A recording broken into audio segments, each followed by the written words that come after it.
Bonsoir. Donc on va regarder la fonction NB jour ouvré, c'est-à-dire nombre de jours ouvrés entre deux dates. Donc pour ça, donc j'ai fait le tableau là que vous voyez. Cette fonction calcule le nombre de jours en dehors des week-ends, donc samedi, dimanche, et puis en dehors des jours fériés. Donc, on va taper. Donc, j'ai fait une plage. Vous voyez, bon, ça, on tient pas compte de ça pour l'instant. J'ai fait une plage de date. Bon, au début, là, j'ai fait un petit tableau, une date de départ. Donc, attention au format date, bien sûr, hein. Vous voyez que là, si dans la cellule A2 où je suis, là, vous voyez que là, le format est date courte, hein, parce qu'ici, date courte, date longue. Bon, voilà, par exemple, dans la colonne à partir de B4, là, je suis en date longue sur le tableau des dates. J'ai fait volontairement pour voir les jours fériés. Donc, la date de fin ici. Et puis là, bon, bah, pour l'instant, il n'y a pas la formule nombre de jours ouvrés. Donc, et dessous, donc j'ai un tableau. Je suis parti du. Bon, j'aurais pu prendre. Enfin, j'ai pris volontairement à peu près 3 mois pour avoir 2 ou 3 jours fériés, quoi, hein, pour tester les jours fériés. Parce que bon, au niveau des jours ouvrés simples, quand il n'y a pas de jours fériés, c'est facile. La seule difficulté, c'est au niveau quand il y a une présence de jours fériés.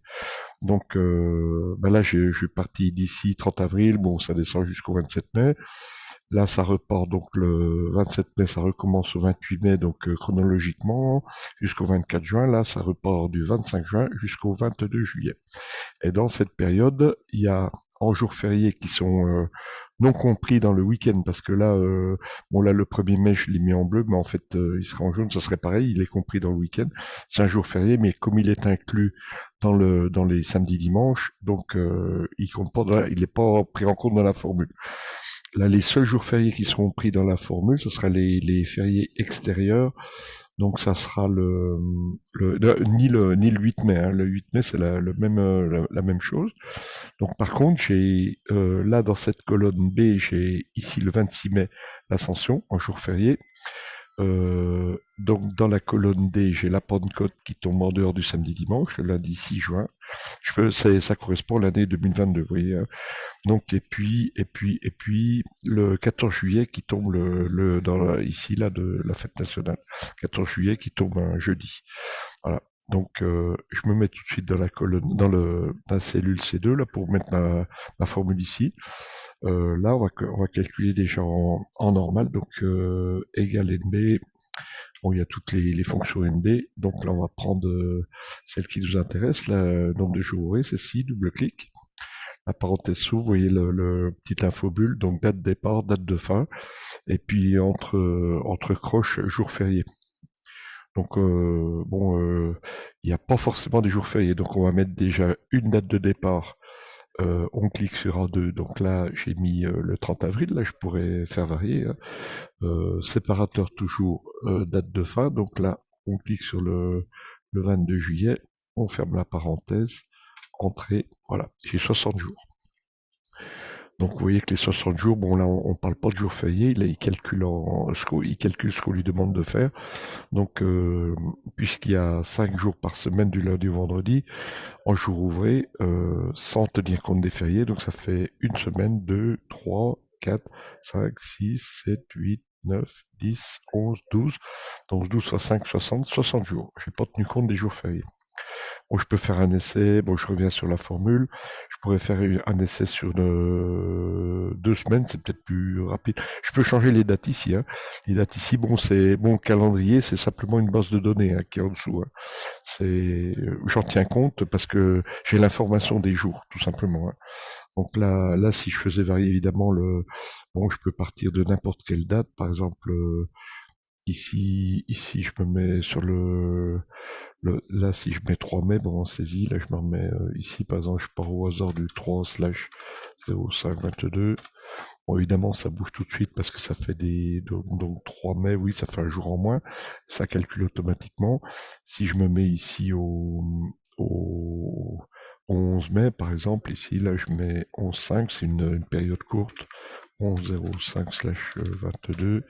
Bon, là, ça fait 7 jours, vous voyez, donc la période, en fait, je vous la mets en surlignage, là, en sélection, du 3 au 11 mai, voilà, ça correspond à J'ai dit du 3 au 11, hein, voilà, du 3 au 11. Voilà, ça correspond à cette période-là. Bah, effectivement, 1, 2, 3, 4, 5. Pardon, je me suis trompé sur la sélection. J'ai dit du 3, donc du 3 au 11 mai, voilà. Oui, c'est les colonnes. Donc voilà, donc ici j'ai 7 jours ouvrés. Donc je remets en fait comme c'était avant. Donc là, je vais remettre sur ma grande période du 30 avril au 22 juillet. Donc là, je sélectionne, je remets 30-04 pour format date courte. 30-04-22. Voilà. Et là, je vais mettre la date du 22 juillet, la date de la fin de ma base de données date, là, 22-07-22. Ah, donc c'est revenu à 60, il y a calculé automatiquement. Puis cette fois-ci, on va regarder les fériés. Donc si par exemple les fériés, on va les poser, donc là, la syntaxe, donc là c'est après, vous voyez, je me replace après la date de fin. Je reprends l'infobulle, donc j'ai la syntaxe dans l'infobulle, et là, ben, après, il attend un jour férié, un ou plusieurs jours fériés. Le problème, c'est quand il y en a plusieurs. Donc là, j'ai un jour férié. Donc bon voilà, si je mettais, bon j'ai la période complète, vous vous rappelez que ça fait 60. Si je prends le premier jour férié qui est en dehors des samedis dimanches, donc je vais prendre le jeudi 10 mai. Bon, j'ai cliqué sur B30 là qui correspond à l'ascension, donc je valide. 59, donc 60.1, il a bien tenu compte. Mais par contre, après, voilà, si je veux prendre une autre période, voilà, il va falloir faire une matrice, hein. Vous l'avez aussi si vous utilisez l'assistant FX là, vous pouvez le retrouver, hein, si voilà. Donc, on pourrait se mettre ici, par exemple, dans une cellule extérieure, puis taper FX, puis reprendre l'assistant fonction du nombre jour ouvré ici. Bon, la date de départ, là, on met le 30 avril, dans date de fin. On va mettre le 22 juillet. Puis là, bon, ben, je pourrais mettre directement, bon, là, j'ai 60, vous voyez, résultat en bas à gauche, là, il le propose.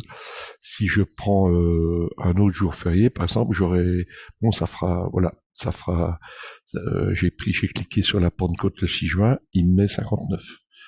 Et bon, après, voilà, j'ai quand même sur cette période-là 3 jours fériés. Donc, je sors de cet assistant. Alors là, ce qu'il va falloir faire, il va falloir extraire. C'est pour ça que j'ai fait un petit tableau. J'ai fait un petit tableau. Attendez, je laisse ici, je vais vérifier ma fonction. A2, B2. Je vais enlever le férié que j'ai mis dans la formule de C2 ici. Je tabule, j'enlève le point virgule. Et là, je reste à 60. Donc celle-ci, la C2, où la formule est mise, la première formule, ne tient pas compte des fériés.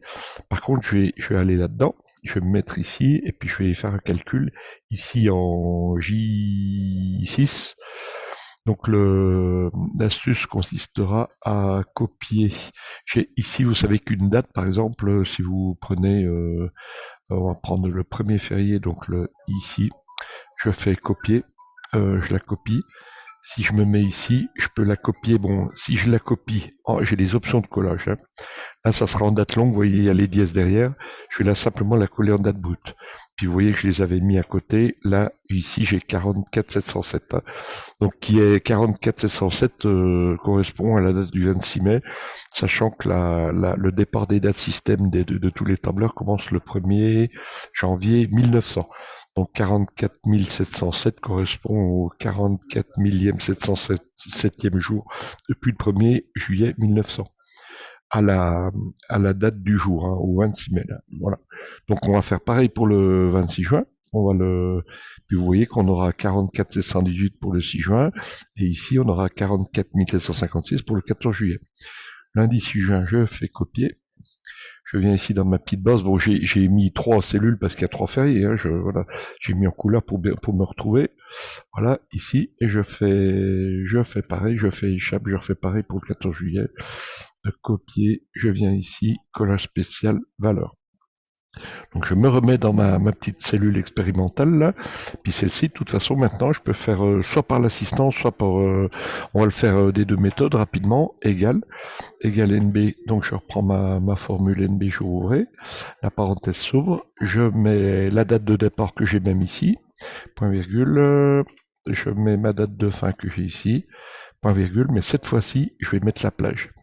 Vous voyez, jour férié, là, ça va être la matrice. Donc voilà, ici.